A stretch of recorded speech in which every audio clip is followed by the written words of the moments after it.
વાત કરીએ અમદાવાદની તો અમદાવાદ પોલીસની ટીમે નકલી જ્વેલરના નામે લોકો પાસેથી પૈસા પડાવતા આરોપીને પકડીને મોટી કાર્યવાહી કરી છે।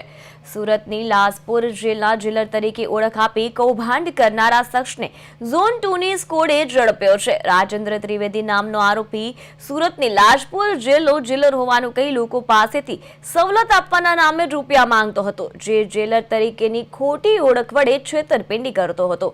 ઉલ્લેખનીય છે કે અગાઉ પણ રાજેન્દ્ર વિરુદ્ધ નકલી પોલીસ હોવાનો દાવો કરીને પૈસા પડાવવાના કેસો નોંધાયેલા છે। જે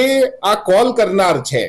એ રાજેશભાઈ ઉર્ફે રાજુ ઉર્ફે ચકો ઉર્ફે દત્તા નરેન્દ્રભાઈ ત્રિવેદી નામનો વ્યક્તિ કે જે જેલની અંદરથી જ્યારે કોઈ કાચા કામનો કેદી અંદર ગયો હોય ત્યારે એના પરિવારજનોને કોલ કરી પોતે જેલર છે એવી ઓળખ આપી અને જેલની અંદર એને ટિફિન પહોંચાડવું, સારા બેડની વ્યવસ્થા કરવી અથવા અન્ય કોઈ સુવિધા આપવી, અને જો એવું ન આ લોકો એ બાને જો પૈસા ન આપે તો એને ધાક ધમકી આપવી કે તમારા